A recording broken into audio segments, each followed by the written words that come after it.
Hello students, good morning to all. तो बच्चे आज हम पढ़ेंगे equipotential surfaces. What is the equipotential surface? देखो, सबसे पहले हम बात करते हैं इसकी डेफिनेशन की। तो डेफिनेशन के अकॉर्डिंग अगर हम बात करें तो इक्विपोटेंशियल सरफेस क्या होता है? An equipotential surface is that at every point of which electric potential is the same. मतलब इलेक्ट्रिक पोटेंशियल सरफेस वो सरफेस है जिस सरफेस के हर एक पॉइंट पे जो इलेक्ट्रिक पोटेंशियल होगा वो आपका सेम होगा। जैसे कि मान लीजिए एक सरफेस है, उस पर मान लीजिए दो पॉइंट है ए और बी। मैंने कहा इस पॉइंट का इलेक्ट्रिक पोटेंशियल है वी ए, इस पॉइंट का इलेक्ट्रिक पोटेंशियल मान लो वी बी। अब मान लीजिए मुझे यहाँ से यहाँ तक एक यूनिट चार्ज को ले जाना है।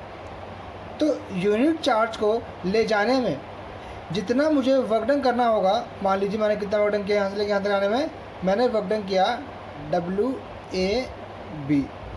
एक यूनिट चार्ज को इस पॉइंट से इस पॉइंट तक लाने में मैंने कितना वर्क डन किया, डब्ल्यू ए बी। अगर हम बात करें, पिछली क्लास में देखा था कि आपका जो वर्क डन होता है वो बच्चे किसी पॉइंट से लेके दूसरे पॉइंट तक ले जाने में वो होता है जो उन दोनों पॉइंट के बीच का इलेक्ट्रिक पोटेंशियल डिफरेंस होता है। तो बच्चे वर्क डन जो होगा वो किसके बराबर होगा? इन दोनों पॉइंट के इलेक्ट्रिक पोटेंशियल डिफरेंस के बराबर होगा। तो बच्चे वो होगा बच्चे आपका V B minus V A. Basic की चीज़ है बच्चे आपका कि वर्क डन क्या होगा इन दोनों के बीच का वो होगा बच्चे the difference between the electric potential difference. Okay, अभी मैंने आपको बताया कि इलेक्ट्रिक पोटेंशियल डिफरेंस की अगर मैं बात करूँ तो अगर मैं बात करूँ इलेक्ट्रिक पोटेंशियल सरफेस की, तो इलेक्ट्रिक पोटेंशियल सरफेस के हर एक पॉइंट का इलेक्ट्रिक पोटेंशियल क्या होता है?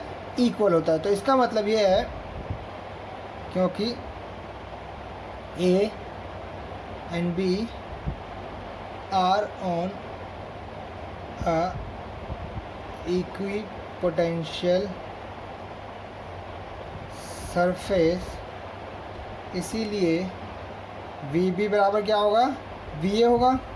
इसीलिए डब्ल्यू ए बी बराबर V A minus V B equal to क्या हो जाएगा बच्चा? आपका ज़ीरो हो जाएगा। ओके बच्चे, दोनों इक्वल है तो कट के ज़ीरो हो जाएगा। इसका मतलब ये हुआ कि work done A B equal to zero. मतलब कहने का ये हुआ कि अगर कोई इक्विपोटेंशियल सरफेस है तो उसके किसी पॉइंट से लेके किसी दूसरे पॉइंट तक ले जाने में किसी पॉइंट चार्ज को बच्चे आपका वर्क डन क्या होगा? ज़ीरो होगा। तो मैं इसको लिखता हूँ बच्चे, तो क्या था? No work done in moving the test charge from one point of equipotential surface to the other. Okay, तो हमने क्या बोला कि no work done in moving the test charge from one point of equipotential surface to the other. मतलब एक equipotential surface की अगर हम बात करें तो उसके एक पॉइंट दूसरे पॉइंट तक ले जाने में किसी टेस्ट चार्ज को बच्चे आपका वर्क डन क्या होगा? ज़ीरो होगा, कोई वर्क डन नहीं होगा। तो आगे बात करते हैं। हाँ, तो बच्चे अब हम देखते हैं, जैसे हमने देखा अभी कि आपका किसी पॉइंट से दूसरे पॉइंट तक जाने में अगर किसी टेस्ट चार्ज को मैं ले जाता हूँ तो बच्चे उनके बीच का वर्क डन क्या होगा? ज़ीरो होगा, अगर वो दोनों पॉइंट एक इक्विपोटेंशियल सरफेस पे हैं। तो यहाँ पे मान लीजिए मैंने एक टेस्ट चार्ज को स्मॉल डिस्टेंस कवर किया, मान लीजिए डीएल। एक टेस्ट चार्ज था बच्चे, मान लो एक टेस्ट चार्ज था ए पे, उस टेस्ट चार्ज को ए से मैं एक स्मॉल डिस्टेंस डीएल उसको मैंने मूव किया, और ये जो डिस्टेंस मूव किया बच्चे मैंने ये इक्विपोटेंशियल सरफेस के ऊपर ही किया है। मान लीजिए आपकी ये एक इक्विपोटेंशियल सरफेस है, इस सरफेस पे एक पॉइंट ए है, इस सरफेस के अलॉन्ग, ये सरफेस है आपकी इक्विपोटेंशियल क्या है बच्चा? आपकी ये सरफेस है। इस इक्विपोटेंशियल सरफेस के अलॉन्ग मैंने एक स्मॉल एलिमेंट डीएल इसको मूव कराया। ठीक है बच्चे, तो अगर मैं स्मॉल वर्क डन निकालूं तो क्या होगा बच्चा? आपको मैंने पिछली बार बताया था कि वर्क डन बराबर क्या होता है? Dot product of electric field and distance. तो ये आपका क्या हो जाएगा? वर्क डन हो जाएगा। बच्चे अभी हमने बात की थी कि अगर मैं किसी इक्विपोटेंशियल सरफेस के अलोंग अगर मूव करता हूँ और उसमें जो वर्क डन होगा वो क्या होगा, ज़ीरो होगा। इसका मतलब वर्क डन क्या होगा, यहाँ पे ज़ीरो होगा और ये हो रहेगा आपका, ठीक है। अब बच्चे हम जानते हैं कि ई डॉट डी एल को अगर मैं सिंपल फॉर्म में लिखूँ तो रहेगा E D L cos theta equal to क्या रहेगा, ज़ीरो। ये क्या रहेगा बच्चे, यहाँ रहेगा ज़ीरो रहेगा। इसका मतलब कॉस थीटा इक्वल टू क्या आएगा, ज़ीरो। और आपका कॉस थीटा ज़ीरो क्या होता है, तो थीटा क्या होता है बच्चा आपका 90 होता है। इसका मतलब ये हुआ कि आपका इलेक्ट्रिक फील्ड और डीएल एलिमेंट के बीच जो एंगल होगा वो क्या होगा, 90 होगा। मतलब कहने का ये है कि इलेक्ट्रिक फील्ड जो होगा वो इस डीएल एलिमेंट के परपेंडिकुलर डायरेक्शन में होगा, ठीक है बच्चे। तो यहाँ पे ये डीएल एलिमेंट जो है वो बच्चे आपका इक्विपोटेंशियल सरफेस के अलोंग है। इसका मतलब ये है कि इलेक्ट्रिक फील्ड जो होती है बच्चे वो हमेशा इलेक्ट्रिक पोटेंशियल सरफेस जो इलेक्ट्रिक फील्ड होती है वो हमेशा इक्विपोटेंशियल सरफेस के परपेंडिकुलर डायरेक्शन में होती है। तो बच्चे इसको लिखता हूँ मैं कि equipotential surface through a point is normal to the electric field at that point. कहने का मतलब ये है कि इलेक्ट्रिक पोटेंशियल सरफेस के हमेशा परपेंडिकुलर डायरेक्शन में इलेक्ट्रिक फील्ड होता है, ठीक है बच्चे। तो याद रखना इलेक्ट्रिक पोटेंशियल सरफेस और इलेक्ट्रिक फील्ड के बीच में एंगल कितना होता है, हमेशा 90 डिग्री का होता है। चलिए बेटा अब आगे बात करते हैं। अब बात करते हैं बच्चे कि अगर हम बात करें एक पॉइंट चार्ज की, अभी हमने पिछली क्लास में देखा था कि एक पॉइंट चार्ज की वजह से जो इलेक्ट्रिक पोटेंशियल होगा उसके आसपास वो क्या होगा, मान लीजिए पॉइंट चार्ज ए है, इसके आसपास का जो इलेक्ट्रिक पोटेंशियल होगा वो क्या होगा, V equal to Q upon में 4 पाई एप्सिलॉन नॉट आर। और यहाँ V जो है वो इन्वर्सली ऑपोजिट है किसके, आर के। इसका मतलब ये हुआ कि बच्चे यहाँ पे जो इलेक्ट्रिक पोटेंशियल सरफेसेस बनेंगी वो आपकी स्फेरिकल होंगी, क्योंकि बच्चे यहाँ पे इलेक्ट्रिक पोटेंशियल क्या है, रेडियस के इन्वर्सली प्रोपोर्शनल है। कि मतलब मैं जैसे जैसे आपका दूर जाऊँगा वैसे वैसे इलेक्ट्रिक फील्ड जो होगी वो इलेक्ट्रिक पोटेंशियल जो होगा वो आपका डिक्रीज करेगा। और यहाँ पे जो इलेक्ट्रिक पोटेंशियल सरफेस होती है due to a point charge, equipotential surface जो होती है बच्चे आपकी due to a point charge वो हमेशा बच्चे स्फेरिकल शेप में होंगी। तो इसकी जो इक्वी पोटेंशियल सरफेस होंगी वो कैसी होंगी, वो कुछ इस तरह से होंगी बच्चे। मैं बना देता हूँ, ठीक है, ऐसे कुछ होंगे, ठीक है।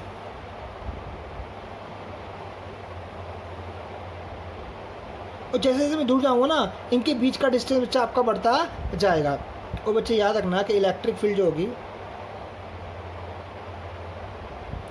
इस डायरेक्शन में,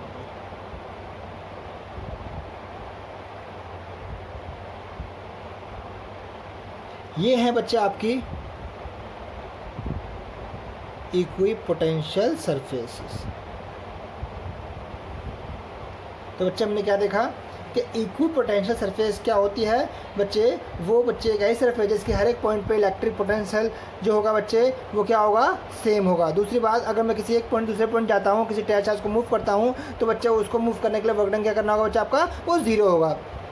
तीसरी बात ये देखिए बच्चे कि इलेक्ट्रिक फील्ड जो होती है वो हमेशा इक्विपोटेंशियल सरफेस क्या होती है, परपेंडिकुलर डायरेक्शन में होती है। चौथी बात बच्चे हमने यहाँ देखी कि एक पॉइंट की वजह से जो इक्विपोटेंशियल सरफेस बनेंगी वो कैसी बनेंगी, वो स्फेरिकल शेप की होंगी और बच्चे कुछ इस तरह से बनेंगी। और उनके बीच का जो गैप होगा बच्चे वो आपका इंक्रीज़ करता हुआ जाएगा, क्योंकि बच्चे आपकी इलेक्ट्रिक पोटेंशियल जो होगा वो रेडियस के इन्वर्सली प्रोपोर्शनल होता है। जैसे जैसे ये आपकी इंक्रीज़ होंगी वैसे वैसे इनके बीच का डिस्टेंस बढ़ते जाएगा। इसका मतलब ये है कि इनकी स्ट्रेंथ जो है बच्चे आपकी डिक्रीज़ होती जा रही है। चलिए बच्चे अब आगे बात करते हैं। हाँ तो बच्चे अब हम बात करते हैं कि एक इलेक्ट्रिक डायपोल की जो इक्विपोटेंशियल सरफेस होगी वो कैसी होगी। जैसे कि ये आपका एक नेगेटिव चार्ज है, ये आपका एक पॉजिटिव है। तो बच्चे इनकी वजह से जो electric potential surface electric potential surface बार बार निकल रहा है मेरे मुंह से बच्चे, इक्वी पोटेंशियल सरफेस। तो बच्चे इक्वी पोटेंशियल सरफेस जो होगी बच्चे आपकी इस डायपोल की वजह से वो कैसी होगी, वो कुछ इस तरह से होंगी।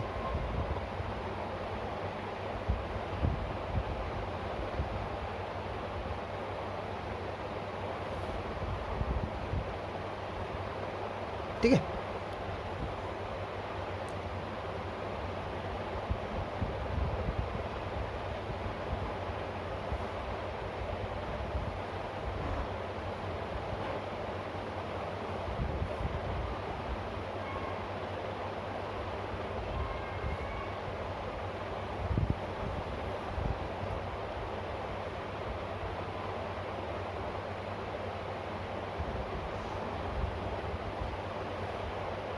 तो बच्चे ये आपका कुछ इस तरह से होगा, यहाँ पे जो आपका गैप है वो बच्चे आपका कम है, और यहाँ पे जो आपका गैप है इक्विपोटेंशियल सरफेस के बीच में वो आपका ज़्यादा है। तो बच्चे ये आपकी इक्विपोटेंशियल सरफेस है जो बच्चे आपका due to a electric dipole होगी।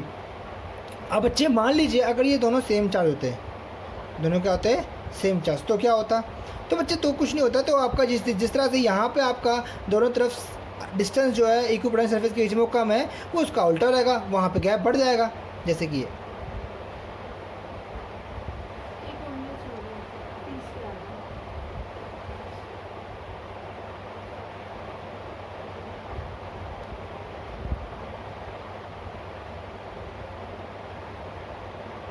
यहाँ गैप कम होगा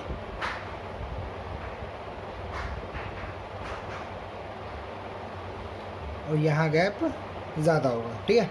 और फिर एंड में क्या होगा, मिल गई। तो बच्चे कुछ इस तरह से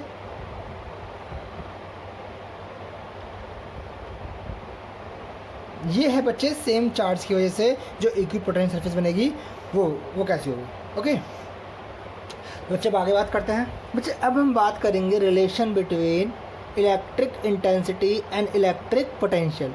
बच्चे इलेक्ट्रिक इंटेंसिटी और इलेक्ट्रिक पोटेंशियल, इलेक्ट्रिक इंटेंसिटी होती है इलेक्ट्रिक फील्ड और इलेक्ट्रिक पोटेंशियल के अगर मैं आपस में एक रिलेशनशिप निकालना चाहूँ तो वो बच्चे आपको कैसे निकलेगा। देखो बच्चे मान लीजिए मेरे पास दो सरफेस है, दो इक्वी पोटेंशियल सरफेस हैं, ए एंड बी, दो इक्वी पोटेंशियल सरफेस है ए एंड बी। मान लीजिए इसका इलेक्ट्रिक पोटेंशियल है वी ए, इसका इलेक्ट्रिक पोटेंशियल है वी बी। अब मैंने कहा कि जो इलेक्ट्रिक पोटेंशियल वी ए है वो मैंने वी मान लिया, ठीक है बच्चे। और याद रखना हमेशा बच्चे कि जो इलेक्ट्रिक पोटेंशियल होता है वो हमेशा इलेक्ट्रिक फील्ड के डायरेक्शन में क्या होता है, डिक्रीज होता है। जो आपका हमेशा याद रखना बच्चे एक बात को कि जैसे जैसे बच्चे आपका जिस डायरेक्शन में आपकी इलेक्ट्रिक फील्ड होगी, जिस डायरेक्शन में आपकी इलेक्ट्रिक फील्ड होगी उस डायरेक्शन में अगर आप मूव करते हो तो इलेक्ट्रिक पोटेंशियल क्या होगा, डिक्रीज होगा। इसका मतलब ये है कि मान लीजिए ये एक इक्वी पोटेंशियल सरफेस है ए, अगर मैं इस पॉइंट से ऊपर की डायरेक्शन में मूव करता हूँ, अपवर्ड डायरेक्शन में मूव करता हूँ, जो कि बच्चे किसकी डायरेक्शन है, इलेक्ट्रिक फील्ड की डायरेक्शन है। तो इस डायरेक्शन में अगर मैं मूव करता हूँ बच्चे तो आपका इलेक्ट्रिक पोटेंशियल जो होगा वो क्या होगा, डिक्रीज होगा। तो याद रखना जब भी हम इलेक्ट्रिक फील्ड की डायरेक्शन में मूव करते हैं तो इलेक्ट्रिक पोटेंशियल क्या होता है, हमेशा डिक्रीज होता है। तो बच्चे मान लीजिए मैं ऊपर की तरफ मूव किया और कितना डिस्टेंस मूव किया मैंने, स्मॉल डी आर, और बच्चे स्मॉल डी आर पे एक पॉइंट मिला और वो पॉइंट जो है वो दूसरी इक्वी पोटेंशियल सरफेस पे है। मैं पॉइंट अभी कहाँ पर हूँ बच्चे, इक्वी पोटेंशियल ए पे हूँ। मैंने अपवर्ड डायरेक्शन में मूव किया बच्चे, कितना, डी आर, ठीक है बच्चे। और मैं कहाँ पे आ गया, दूसरी इक्वी पोटेंशियल सरफेस पे जिसका नाम क्या है, वी बी है। और जब मैं ऊपर की तरफ डायरेक्शन में मूव करूँगा तो आप जानते हो कि आपका जो इलेक्ट्रिक पोटेंशियल है वो क्या होगा, डिक्रीज़ होगा। और मैंने कहा कितना डिक्रीज़ हो गया बच्चा, आपका डी वी डिक्रीज़ हो गया। तो अगर मैंने कहा ये आपका वी ए जो है वो मान लीजिए वी है तो वी बी कितना होगा बच्चे, क्या हो रहा है, वी माइनस डी वी। क्योंकि बच्चे जब मैं वी से ऊपर की तरफ जाऊंगा और मेरा इतना अगर डिक्रीज़ हो गया तो बच्चे अब कितना बचेगा मेरे पे, वी माइनस डी वी। तो ये आपका आ जाएगा electric potential at equipotential surface B, जो होगा वी माइनस डी वी। यहाँ तक समझ में आया। चलो बच्चे अब आगे बात करते हैं। अब मान लीजिए मुझे निकालना है यहाँ से लेके यहाँ तक का वर्क डन। तो क्या होगा, मान लीजिए मुझे निकालना है बी से लेके ए तक का वर्क डन। मान लीजिए मैं बी से ए की तरफ आ रहा हूँ, इसके इलेक्ट्रिक फील्ड के अपोजिट डायरेक्शन में। तो इलेक्ट्रिक फील्ड की अपोजिट डायरेक्शन में जब बच्चे मैं आऊँगा तो मेरा वर्क डन क्या होगा, नेगेटिव में होगा। क्योंकि बच्चे मेरा जो मूवमेंट है वो इलेक्ट्रिक फील्ड के अपोजिट डायरेक्शन में, इलेक्ट्रिक फील्ड ऊपर है और मेरा मूवमेंट क्या है, डाउनवर्ड डायरेक्शन में। तो एंगल कितना होगा, 180, और कॉस 180 क्या होता है बच्चे, वो होता है आपसे -1, ठीक है। इसीलिए बच्चे आपका जो वर्क डन आएगा वो नेगेटिव होगा और वो होगा ई इंटू डी आर। तो बच्चे मैं ऊपर से नीचे की तरफ आ रहा हूँ, बी से ए निकालो तो वर्क डन क्या है मेरा, बी से ए, तो क्या होगा, माइनस ई डी आर। और अभी हमने बात की थी कि जो आपका वर्क डन होता है दो पॉइंट के बीच का, वो हमेशा उन दोनों पॉइंट के बीच का इलेक्ट्रिक पोटेंशियल डिफरेंस होता है। और इसका इलेक्ट्रिक पोटेंशियल क्या है बच्चा आपका VA, और ये क्या बच्चा आपका VB। तो इन दोनों पॉइंट के बीच का इलेक्ट्रिक पोटेंशियल जो होगा, इन दोनों पॉइंट के बीच का इलेक्ट्रिक पोटेंशियल डिफरेंस जो होगा, वही बच्चा आपका वर्क डन कहलाएगा। ओके, अब वैल्यू पुट करते हैं इसकी। VA क्या है, VB क्या है बच्चा आपका V माइनस DV। सॉल्व करोगे क्या आएगा बच्चा आपका DV आएगा। और अभी हमने निकालता ये क्या है बच्चा आपका वर्क डन, ये है माइनस, वो है बच्चा माइनस ED। ठीक है, तो बच्चे आपका अगर बात करें E क्या आ गया, वो आ गया बच्चा आपका माइनस DV अपॉन में DR। तो ये आगे बच्चे इलेक्ट्रिक फील्ड और आपका इलेक्ट्रिक पोटेंशियल के बीच का रिलेशन आ गया।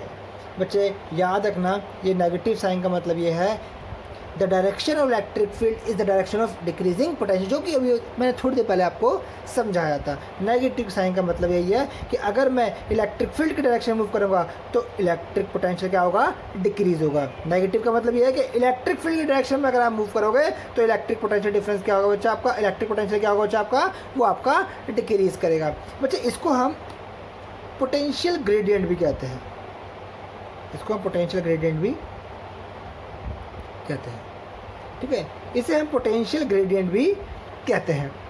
यहाँ आपको साफ दिख रहा है बच्चे कि अगर हम बात करें आपकी इलेक्ट्रिक फील्ड की, तो वो इन्वर्सली प्रोपोर्शनल किसके बच्चा आपका DR के हैं, या हम बोल सकते हैं कि DR is inversely proportional to electric field. कि इलेक्ट्रिक फील्ड को अगर मैं इंक्रीज़ करता हूँ एक पर्टिकुलर डायरेक्शन में, तो इसका मतलब ये है कि उनके बीच डिस्टेंस क्या हो रहा है बच्चा आपका, कम हो रहा है।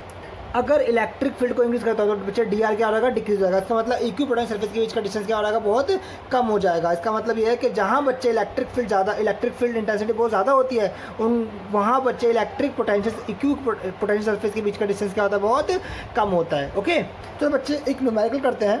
तो बच्चे आपको न्यूमेरिकल दे रखा है कि इलेक्ट्रिक फील्ड दे रखी है आपको 10 न्यूटन पर कूलम, जो बच्चे आपकी वर्टिकली डाउनवर्ड डायरेक्शन में है। ठीक है, आपको निकालना है increase in the electric potential as one goes up through a height of 50 centimetre. अगर बच्चे आप 50 सेंटीमीटर ऊपर की तरफ मूव करोगे तो बच्चे कह रहा है कि आपका जो इलेक्ट्रिक पोटेंशियल है वो कितना इंक्रीज करेगा। कहने का मतलब साफ है कि आपको चेंज इन इलेक्ट्रिक पोटेंशियल निकालना है। कहने का मतलब ये है कि DV निकालना है, सिंपल सी बात है। इलेक्ट्रिक फील्ड दे रखा है आपको बच्चे -10 न्यूटन पर कूलम। अच्छा, नेगेटिव साइन का मतलब ये है कि आपका डाउनवर्ड डायरेक्शन में है। कहाँ पर है, डाउनवर्ड। तो नेगेटिव साइन क्या बच्चा आपका डाउनवर्ड डायरेक्शन के लिए यूज़ किया है। ठीक है, अच्छा आपको दे रखा 10 न्यूटन पर कूलम। ठीक है, अच्छे, और डाउनवर्ड डायरेक्शन में, तो नेगेटिव का मतलब क्या, डाउनवर्ड डायरेक्शन। और आपको निकालना क्या बच्चे, चेंज इन इलेक्ट्रिक पोटेंशियल। आपकी अगर हम बात करें DR दे रखा है बच्चा आपको 50 सेंटीमीटर, इसका मतलब हाफ मीटर। हम जानते हैं कि E बराबर होता है DV माइनस DV अपॉन में DR। और अगर हम बात करें DV क्या होगा, -E इंटू DR, -10 बटे में हाफ। ये -10 था बच्चा आपका, और ये माइनस ऑलरेडी था, तो ये माइनस प्लस आएगा, और ये कट के अच्छे कितना आएगा, 5 आएगा। तो आंसर आ गया 5 वोल्ट। तो यहाँ तक समझ में आया बच्चा आपको। तो बच्चा आज के लिए बस इतना ही, मिलते हैं अगली क्लास में। Thank you.